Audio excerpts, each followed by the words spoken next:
भारत माता की जय हो। भारत माता की जय हो। भारत माता की जय हो। भारत माता की जय हो। हमारे बूंदी के जिला अध्यक्ष, जिनका वीर रस से पूर्ण भाषण हमने अभी सुना, हम सबके नेता, भारतीय जनता पार्टी के वरिष्ठ नेता आदरणीय छितर जी, हमारे युवा मोर्चा के जिला अध्यक्ष भाई अखिलेश जी, जिनके नेतृत्व में बूंदी जिला बहुत अच्छे से काम कर रहा है, मंच पर विराजमान बूंदी जिले के पदाधिकारीगण, मेरे युवा मोर्चा के प्रदेश के पदाधिकारीगण और विशेष रूप से मेरे साथ यहां पर पधारे हमारे 12 जिले के जिला अध्यक्ष, करौली जिले के युवा मोर्चा के अध्यक्ष और किसान मोर्चा के अध्यक्ष। साथियों, हम सभी ने अभी हमारे मंच पर विराजमान सभी नेताओं को सुना। मैं अभी अमित जी से पूछ रहा था कि बूंदी जिले की जनसंख्या क्या है।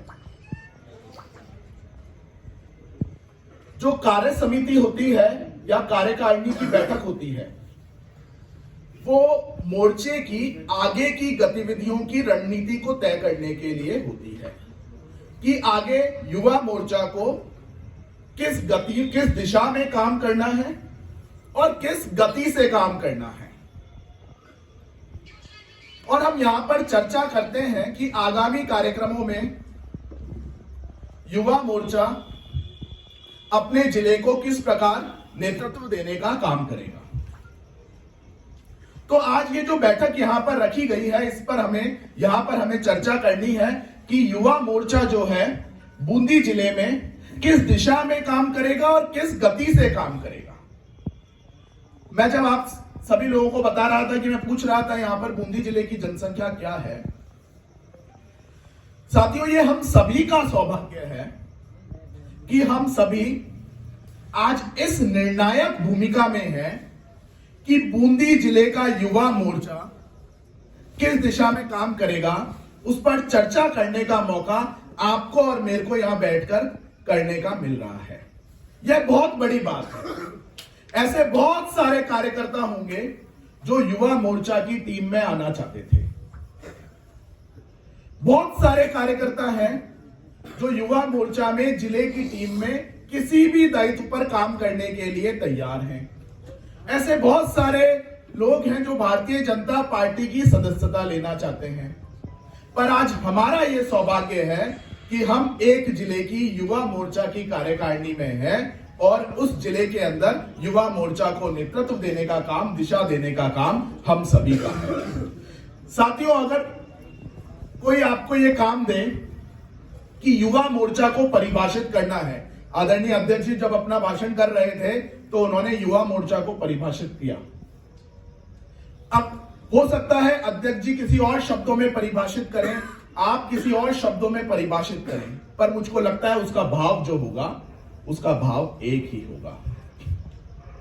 मैं अगर ये कहना चाहूं कि इस कक्ष में बैठे हुआ बूंदी जिले का युवा मोर्चा है, तो क्या यह सही है? यह सही नहीं है।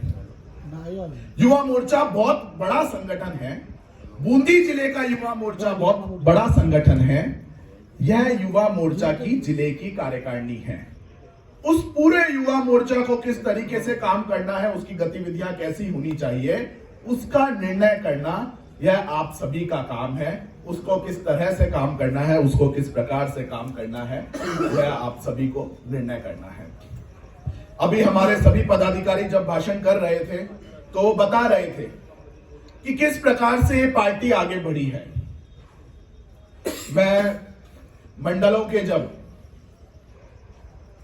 कार्यक्रमों में आज गया तो वहां पर भी हमने इस बात पर चर्चा करी कि जब इस पार्टी की स्थापना हुई तो किन परिस्थितियों में यह पार्टी बढ़ी। आज समाचार पत्र में आया होगा, उस समाचार पत्र में लिखा हुआ है कि हाँ, यह वो पार्टी है जिसके पास सबसे ज्यादा हमारे पास संसाधन है। परंतु हमारे पास अगर सबसे ज्यादा संसाधन है तो हम कार्यकर्ता भी हमारी पार्टी के सबसे ज्यादा है, सबसे अधिक संख्या के अंदर हमारे कार्यकर्ता हैं। और वो संसाधन अगर डेवलप हुए हैं, उन संसाधनों का विकास हुआ है, पार्टी के पास अधिक संसाधन आए हैं, तो वो क्यों आए हैं? वो हमारे सबसे अधिक कार्यकर्ता हैं, उन कार्यकर्ताओं के सहयोग से हमारे पास सबसे अधिक संसाधन आए हैं। साथियों, ये पार्टी जो है, ये दूरदर्शी पार्टी है। यह संगठन के लिए भी दूर देखती है, देश के लिए भी आगे का विचार करके चलती है।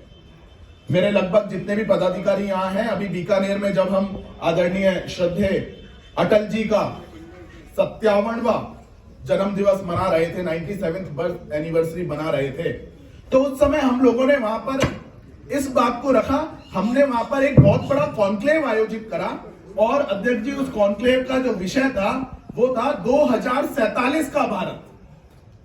2047 का भारत क्यों? जब 100 वर्ष स्वतंत्रता के हम पूर्ण कर रहे होंगे, उस समय भारत का स्वरूप कैसा होगा? जब राजस्थान की राजनीतिक पार्टियां और इस देश में जितनी राजनीतिक पार्टियां हैं, वो इस बात पर चर्चा कर रही हैं कि किस प्रकार से चुनाव जीतने हैं, उससे आगे वो आगे नहीं बढ़ पा रही। हमारी पार्टी हमें इस बात पर विचार करने का काम दे रही है कि 2047 में भारत का स्वरूप कैसा होगा। यह मुझको लगता है मेरा भी सौभाग्य है और आप सभी का सौभाग्य है कि हमें इस बात पर विचार करना है कि 2047 में भारत कैसा होगा। और जब हम इस बात पर विचार करेंगे कि 2047 में भारत कैसा होगा, मुझे लगता है इस देश की राजनीति का भी हमें देखना होगा और हमें देखना होगा कि 2047 में हमारे मोर्चे का स्वरूप क्या होगा, उसको नींव देने का काम हमारा है। यह आजादी का अमृत महोत्सव चल रहा है और अगर आप लोगों ने अभी माननीय प्रधानमंत्री जी के भाषण सुने हों, तो 2021 से 2047 का यह अमृत काल रहने वाला है, स्वतंत्रता का अमृत काल रहने वाला है। यह जो 25 वर्ष हैं, इसमें भारत को दिशा देने का काम आज जो युवा नेतृत्व कर रहे हैं, इनको करना है, आपको करना है, हमको करना है।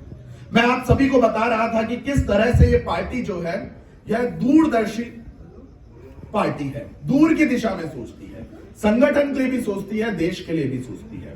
मैं आपको एक दो संस्मरण बताने का प्रयास करूंगा। प्रमोद महाजन जी का 2002 या 2003 के आसपास का इंटरव्यू है, YouTube पे भी आपको आराम से मिल जाएगा। तो उसमें उनसे एक प्रश्न पूछा कि उस समय जब चुनाव हुए तो अटल जी की आवाज गांव-गांव तक, ढाणी-ढाणी तक टेलीफोन के माध्यम से पार्टी ने प्रचार के माध्यमों से पहुंचाई। वो प्रचार, हमारा जो प्रचार तंत्र था, उसका हिस्सा थी उस चुनाव के अंदर। वो चुनाव तो हम हारे थे, परंतु रिपोर्टर ने उनसे ये प्रश्न पूछा एक इंटरव्यू के दौरान कि आप इसलिए हार गए क्योंकि आपने उनकी आवाज को, ये टेलीफोन का सहारा लिया। उन्होंने कहा वो आप अपनी तरफ से कयास लगा सकते हैं, पर मेरे को लगता है ये माध्यम सही था, पर इसके साथ साथ हमारे कार्यकर्ताओं को भी बूथ तक जाना चाहिए था। ये नहीं होना चाहिए था कि सब केवल टेलीफोन से आवाज पहुंचे। पर इसमें एक बात सीखने की है, हम लोगों ने उस समय तकनीक का सहारा चुनाव में लेने का प्रयास किया और हमने लिया। चुनाव का रिजल्ट कुछ भी रहा हो, पर आप देखिए उसके 10 साल बाद वाले जो चुनाव थे, वो 2014 के, वो तकनीक के आधार पर लड़े गए, सोशल मीडिया के आधार पर लड़े गए। 2019 के चुनाव जो थे, विधानसभा चुनाव जो थे, वो तकनीक के आधार पर लड़े गए। 2003 में हमने कोरोना के बारे में नहीं सोचा होगा, पर आज जो 5 राज्यों के चुनाव हो रहे हैं, वो कैसे हो रहे हैं? तकनीक के आधार पर हो रहे हैं। सरकार की इलेक्शन कमीशन की गाइडलाइंस है। हम लोगों ने 2003 में सोचा था कि हमारी पार्टी को किस तरह से दिशा देनी है। कोरोना के बारे में नहीं सोचा होगा, पर हमने ये सोचा था कि 2003 में कि हाँ, तकनीक को पार्टी के अंदर लाना है, टेक्नोलॉजी को पार्टी के अंदर लाना है और टेक्नोलॉजी के सहारे भी हमको, टेक्नोलॉजी के माध्यम से भी हमको पार्टी की गतिविधियों को आगे बढ़ाना है। तो आप देख सकते हैं कि किस प्रकार से हम लोगों ने दूर की सोचकर अपनी पार्टी को मजबूत करा। हम 2003 में सोचते थे कि 2020 और 21 में किस तरीके का स्वरूप पार्टी का हो सकता है, और एक उदाहरण देना चाहूंगा। कोरोना का काल आया, मैं युवा मोर्चा का प्रदेश उपाध्यक्ष के रूप में काम कर रहा था। मुझको लगता है आप सभी उस समय भी युवा मोर्चा के किसी ना किसी दायित्व पे तो काम कर ही रहे होंगे। हम वर्चुअल माध्यम से सम्मेलन करने लगे। हर जिले के अंदर वेबएक्स के लिंक आने लगे। हर जिला अध्यक्ष को कहा जाता था कि सब हाँ, हमें युवा सम्मेलन करने हैं पर वर्चुअल माध्यम से करने हैं। प्रारंभ में जूम से किए, वेबएक्स से किए, पर आज आप स्थिति देखिए कि आज मुझको लगता है हमारे पार्टी के हर मंडल पे करीबन 500 कार्यकर्ता ऐसे होंगे, उसमें युवा मोर्चा के भी होंगे, एसटी मोर्चा, एससी मोर्चा, ओबीसी मोर्चा, महिला मोर्चा, माइनॉरिटी मोर्चा और पार्टी के सभी कार्यकर्ताओं के मिलकर 500 कार्यकर्ता ऐसे होंगे जिनके पास वेबएक्स उनके मोबाइल में डाउनलोड है। तकनीक के आधार पर वो बैठक करने में सक्षम है। ये किसने सिखाया? और किसी पार्टी में तो ऐसा नहीं हो रहा था। और किसी पार्टी ने कोरोना काल में उनके पार्टी के जो कार्यालय थे उन पर ताले लग गए थे, पर हमारी यह पार्टी थी जिसने काम जारी रखा और हम काम करते रहे।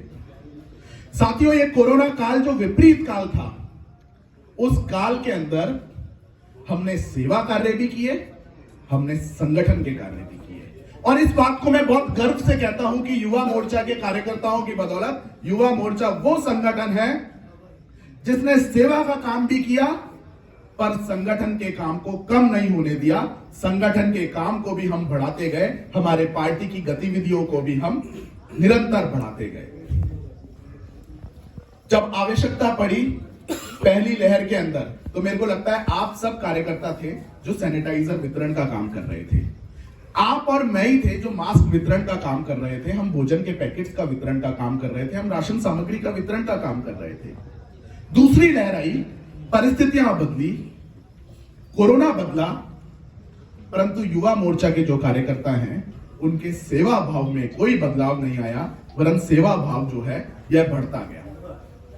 साथियों, मुझे गर्व है कहने में, अगर कोरोना ने अपना प्रतिरूप बदला तो युवा मोर्चा के साथियों ने सेवा का प्रतिरूप बदल दिया।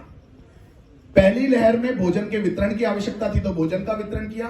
दूसरी लहर जो थी वहां पर हॉस्पिटल के अंदर बैग उपलब्ध कराने की आवश्यकता थी, तो हमारे ये युवा मोर्चा के कार्यकर्ता थे, वो उस समय अस्पताल में पलंग उपलब्ध कराने का काम कर रहे थे, बेड उपलब्ध कराने का काम कर रहे थे, रक्तदान का काम कर रहे थे, रक्त उपलब्ध कराने का काम कर रहे थे। कोरोना के प्रतिरूप बदलने के साथ साथ हमारे युवा मोर्चा के साथियों के द्वारा सेवा का प्रतिरूप बदल दिया गया। साथियों, मेरा आप सभी से आग्रह है, मैं कुछ समय पूर्व एक स्वास्थ्य स्वयंसेवक का हमारे दिल्ली के अंदर लॉन्चिंग थी, तो प्रदेश का काम देखने के नाते मुझे दिल्ली में उस लॉन्चिंग में रहने का मौका मिला। राष्ट्रीय अध्यक्ष जी आदरणीय जेपी नड्डा जी ने उसमें एक शब्द का प्रयोग किया कि आगे की जो राजनीति होगी वो पॉलिटिक्स ऑफ रेलेवेंस होगी। पॉलिटिक्स ऑफ रेलेवेंस मींस जो सोसाइटी के लिए रेलेवेंट होगा वो सरवाइव करेगा, जो रेलेवेंट नहीं होगा राजनीति के अंदर वो सरवाइव नहीं करेगा। ये बहुत बड़ी बात है। ये मुझको लगता है एक इंडिविजुअल के ऊपर भी एप्लीकेबल है और राजनीतिक पार्टियों के ऊपर भी एप्लीकेबल है। हम लोग रेलेवेंट हैं इसलिए आज सत्ता में हैं, और आगे के 50 सालों तक हमको लगता है कि हमको यहां पर कोई हिलाने वाला नहीं है। क्यों? क्योंकि हमारे जो नेता थे उन्होंने हमारे अंदर ऐसे संस्कार भरे हैं कि हम सब यहां पर रेलेवेंट बन गए समाज के लिए। हमने मात्र राजनीति नहीं करी, हमने सेवा भी करे। और मुझको लगता है जो लोग पार्टी के अंदर सक्रिय हैं वो लोग ये महसूस करते होंगे कि हम 80% काम जो है वो सेवा का करते हैं, समाज को किस बात की आवश्यकता है उसका करते हैं, और 20% काम हमारा राजनीति का होता है। मतलब 80% समय हम समाज के लिए देते हैं। तो राष्ट्रीय अध्यक्ष जी ने कहा कि जो रिलेवेंट होगा वो सरवाइव करेगा, जो रिलेवेंट नहीं होगा वो सरवाइव नहीं करेगा। मैं युवा मोर्चा के सभी साथियों से आग्रह करता हूं कि हमारा युवा मोर्चा जो है वो युवा मोर्चा ऐसा होना चाहिए, एक आदर्श युवा मोर्चा होना चाहिए। बूंदी में हम हमारे पार्टी के जिला अध्यक्ष और हमारे युवा मोर्चा के जिला अध्यक्ष आपके नेतृत्व में यहां काम करते हैं, और हमें इस बात का प्रयास करना चाहिए कि किस प्रकार हम बूंदी के युवा मोर्चा को एक आदर्श युवा मोर्चा बना सकते हैं। कई बार जो सूचनाएं आती हैं, उन सूचनाओं को किस प्रकार बूथ तक पहुंचाना। मैं कई बार हमारे युवा मोर्चा के कार्यकर्ताओं से कहता हूं, हमारा आजादी का अमृत महोत्सव पे राष्ट्रीय अध्यक्ष जी का निर्देश था कि 75 किलोमीटर की साइकिल चलानी है। किसी ने कहा कि साहब बाइक रैली कर लें क्या? तो हमने कहा हमारा मूल्यांकन उस आधार पे होगा जो काम हमें दिया गया है। जब हमें साइकिल चलाने को कहा गया है पार्टी ने, तो उस टाइम अगर आप मोटरसाइकिल चलाओगे तो आपका मूल्यांकन कैसे होगा? हमें पार्टी को मजबूत करना है। अगर पार्टी ने कहा कि हाँ आज मोटर बाइक रैली निकालो, तो उस समय मोटर बाइक रैली निकालनी है। जिस टाइम पार्टी ने कहा कि कार रैली निकालो, उस टाइम कार रैली निकालनी है। और जिस टाइम साइकिल चलानी है, उस टाइम साइकिल चलानी है। हमारा मूल्यांकन जो हमें काम दिया जा रहा है उसके आधार पर होगा। और अगर उसके आधार पर आप लोग काम करेंगे तो आप युवा मोर्चा को एक आदर्श युवा मोर्चा बना पाएंगे। मेरा आप सभी से आग्रह है कि आप सभी को मिलकर यह प्रयास करना चाहिए कि किस प्रकार आप युवा मोर्चा को आदर्श युवा मोर्चा बना पाए और हम सभी एक आदर्श कार्यकर्ता बन पाए। हम सभी आदर्श कार्यकर्ता बनेंगे तो मेरे को लगता है कि हमारा मोर्चा जो है वो बहुत अच्छा मोर्चा बनेगा, बहुत मजबूत मोर्चा बनेगा। साथियों, हमारा काम है हमारे संगठन को मजबूत करना और जनता की आवाज को उठाना। आप सभी ने देखा कि रीट में किस प्रकार से धांधली हुई। हमारे युवा मोर्चा के कार्यकर्ता थे जिन्होंने पहले प्रदर्शन किया, डोटासरा से इस्तीफा मांगा, सीबीआई जांच की मांग की। डोटासरा जा चुके हैं। जारोली की बर्खास्त करने की मांग भी हमने उस समय की थी, आज उसको बर्खास्त करना पड़ा। साथियों, फिर पूरे प्रदेश में हम बड़ा प्रदर्शन कर रहे हैं, क्योंकि आप देखिए कितना कॉन्ट्राडिक्शन है सरकार की कथनी और करनी में। सरकार पहले से स्टेटमेंट देती रही कि किसी भी प्रकार का पेपर लीक नहीं हुआ, सब कुछ सही हुआ, सब कुछ सही हुआ। पर आज सरकार जो है वो घुटनों के बल पर बैठी हुई है जयपुर के अंदर, और उनको जारोली को भी बर्खास्त किया है और जो सचिव था बोर्ड का, उनको निलंबित करने का फैसला सरकार को लेना पड़ा। और ये युवा मोर्चा के कार्यकर्ताओं का इसके अंदर बहुत अहम रोल रहा। अब सभी लोग जयपुर संभाग का बड़ा कार्यक्रम, बड़ा प्रदर्शन, मुख्यमंत्री के घर का घेराव करने जा रहे हैं 1 तारीख को। बाकी सभी जिले अपने जिला मुख्यालयों पर करें, मजबूत प्रदर्शन करें। इस सरकार को घुटनों पर टिकाना है हमें। आप देखिए 26 लाख अभ्यर्थियों के भविष्य का फैसला है, कोई 1-2 लोगों के भविष्य का फैसला नहीं, 26 लाख अभ्यर्थियों के भविष्य का फैसला है। और अगर इसकी जांच होगी तो इसकी जांच जो है उसके अंदर सरकार के उस समय जो मंत्री थे वो सभी फंसेंगे। एक जो हमारा बड़ा कार्यक्रम चल रहा है वो माइक्रो डोनेशन का कार्यक्रम चल रहा है। पूरी टीम को उसके अंदर लगना होगा। जो हमको निर्देश मिले हैं कि हर बूथ से 2 कार्यकर्ता, तो हर बूथ से 2 कार्यकर्ता। देखिए, मंच से बोलना आसान लगता है, सुनना आसान लगता है, पर इसके लिए आप सभी को बहुत स्ट्रेटेजी बनानी होगी। अगर आप नहीं बनाएंगे ये डिले होता रहेगा। उस परिस्थिति में हम लोग ना तो उस एटीट्यूड को स्वीकार करने वाले हैं, ना उसमें ये होने वाला है कि ठीक है आप 2 साल ले लो इसको करने में। इसको करना है तो करना ही है। बात इसमें पैसे की नहीं है, बात है प्रत्येक कार्यकर्ता का कंट्रीब्यूशन होना चाहिए। प्रत्येक कार्यकर्ता के पास आपको जाना पड़ेगा। हर बूथ से हमें 2 कार्यकर्ताओं को माइक्रो डोनेशन तैयार करना है, सूचीबद्ध करना है। किसी भी परिस्थिति में इसमें रिलैक्सेशन नहीं दिया जा सकता। आगे भी संगठन के अच्छे कार्यक्रम आएंगे। उन सभी कार्यक्रमों में मैं आशा करता हूं कि आप सभी बहुत अहम रोल निभाएंगे। एक आप सभी से यह भी आग्रह है कि हमारे जिले के अंदर कुछ आंदोलन आपको मिलते हैं प्रदेश से। रीट जो है पूरे प्रदेश के जो युवा हैं वो इससे एग्रीव्ड हैं, वो इससे परेशान हैं, वो इससे व्यथित हैं। कुछ मुद्दे ऐसे होते हैं वो मंडल स्तर के मुद्दे होते हैं, मंडल की परेशानियां होती हैं, उसको भी आप सभी को उठाना चाहिए। जो आम जनता है उसकी सेवा का काम करना चाहिए। मैं आशा करता हूं अगली बार फिर आऊंगा। एक बहुत अच्छा युवा मोर्चा का जो अभी संगठन बना है, संरचना बनी है, यह कार्य करते हुए दिखेगी और एक मजबूत युवा मोर्चा हमें बूंदी में मिलेगा। पूरे प्रदेश के अंदर सबसे मजबूत जिले के रूप में आप पहचान बना पाएंगे। इसी शुभकामनाओं के साथ आप सभी का बहुत बहुत धन्यवाद। जय हिंद, जय भारत।